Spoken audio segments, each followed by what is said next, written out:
6월 6일 화목의 메시지 로마서 6장 1절부터 14절까지 말씀입니다. 그런즉 우리가 무슨 말을 하리요? 은혜를 더하게 하려고 죄에 거하겠느냐? 그럴 수 없느니라. 죄에 대하여 죽은 우리가 어찌 그 가운데 더 살리요? 무릇 그리스도 예수와 합하여 세례를 받은 우리는 그의 죽으심과 합하여 세례를 받은 줄을 알지 못하느냐? 그러므로 우리가 그의 죽으심과 합하여 세례를 받음으로 그와 함께 장사되었나니 이는 아버지의 영광으로 말미암아 그리스도를 죽은 자 가운데서 살리심과 같이 우리로 또한 새 생명 가운데서 행하게 하려 함이라. 만일 우리가 그의 죽으심과 같은 모양으로 연합한 자가 되었으면 또한 그의 부활과 같은 모양으로 연합한 자도 되리라. 우리가 알거니와 우리의 옛사람이 예수와 함께 십자가에 못 박힌 것은 죄의 몸이 죽어 다시는 우리가 죄에게 종노릇하지 아니하려 함이니 이는 죽은 자가 죄에서 벗어나 의롭다 하심을 얻었음이라. 만일 우리가 그리스도와 함께 죽었으면 또한 그와 함께 살 줄을 믿노니 이는 그리스도께서 죽은 자 가운데서 살아나셨음에 다시 죽지 아니하시고 사망이 다시 그를 주장하지 못할 줄을 알미로라. 그가 죽으심은 죄에 대하여 단번에 죽으심이요 그가 살아계심은 하나님께 대하여 살아계심이니 이와 같이 너희도 너희 자신을 죄에 대하여는 죽은 자요 그리스도 예수 안에서 하나님께 대하여는 살아있는 자로 여길지어다. 그러므로 너희는 죄가 너희 죽을 몸을 지배하지 못하게 하여 몸의 사욕에 순종하지 말고 또한 너희 지체를 불의의 무기로 죄에게 내주지 말고 오직 너희 자신을 죽은 자 가운데서 다시 살아난 자 같이 하나님께 드리며 너희 지체를 의의 무기로 하나님께 드리라. 죄가 너를 주장하지 못하리니 이는 너희가 법 아래에 있지 아니하고 은혜 아래에 있음이라. 아멘. 사실 로마서는 논리가 계속 연결되어 있기 때문에 연속해서 읽어야 그 문맥의 흐름을 잘 이해할 수 있습니다.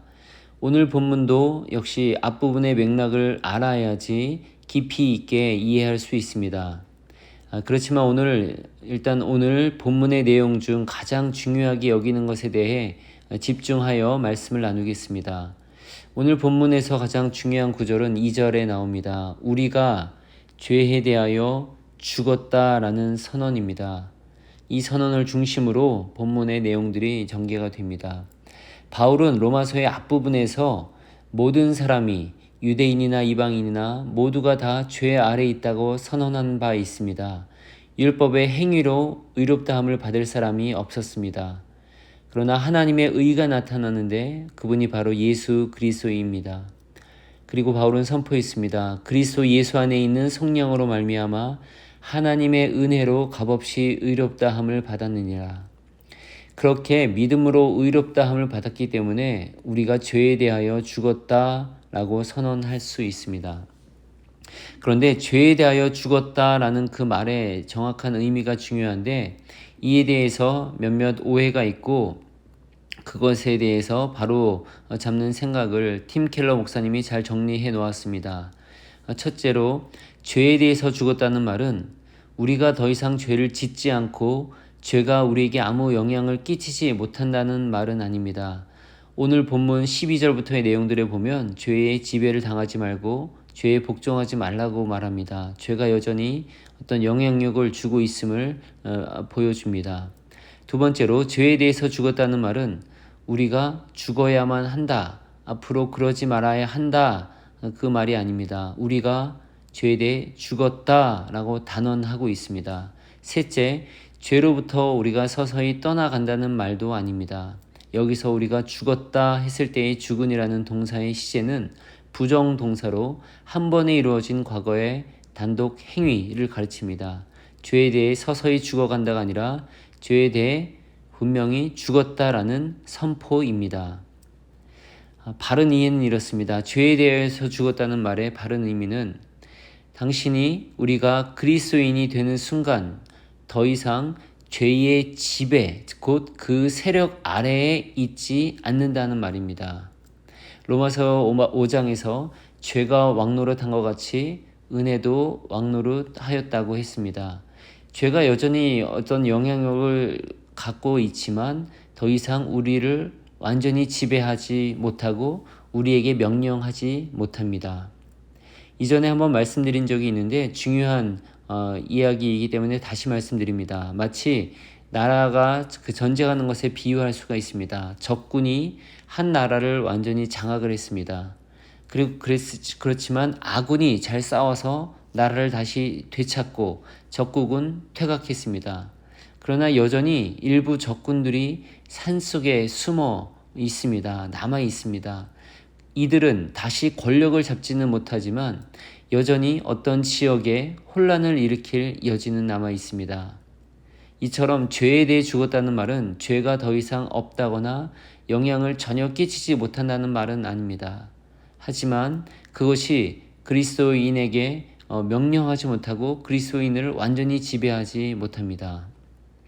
오늘 본문 3절부터 7절까지 보면 세례에 대한 내용이 나오는데 죄에 대해서 그러면 어떻게 죽었는가에 대한 설명이기도 합니다. 그리스도께서 죽으심으로 그리스도인들도 죄에 대해 죽었습니다.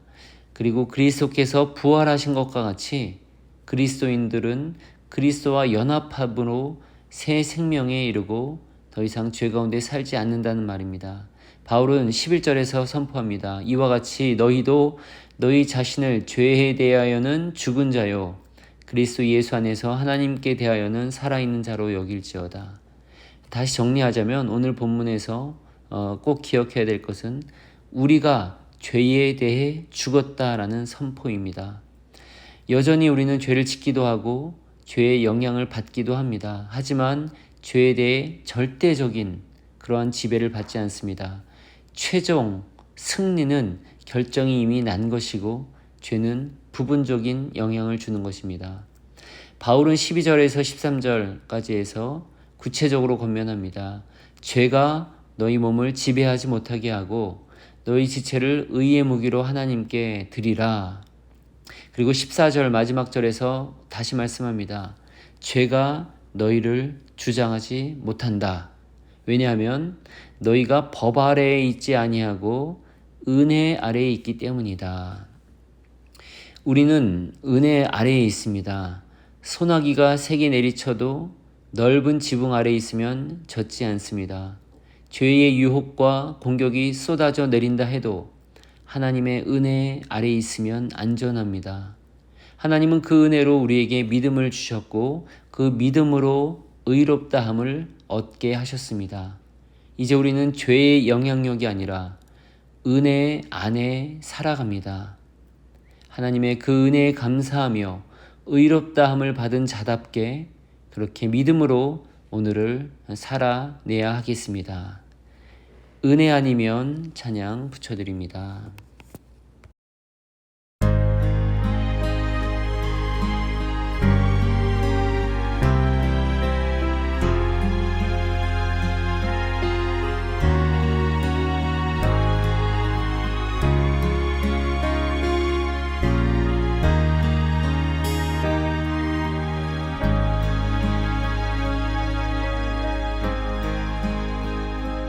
어둠 속 헤매이던 내 영혼 갈 길 몰라 방황할 때에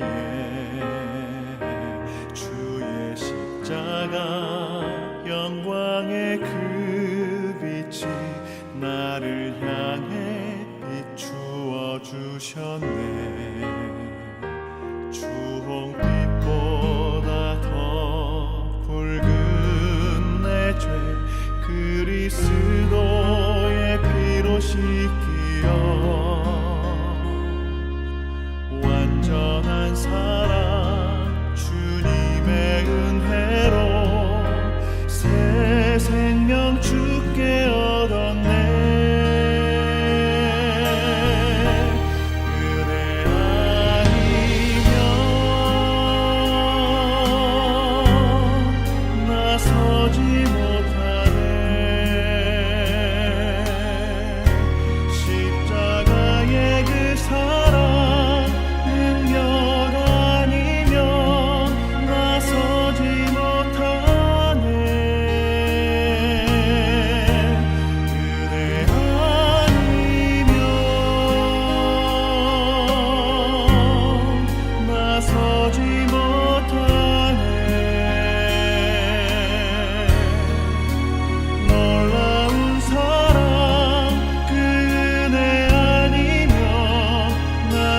나서지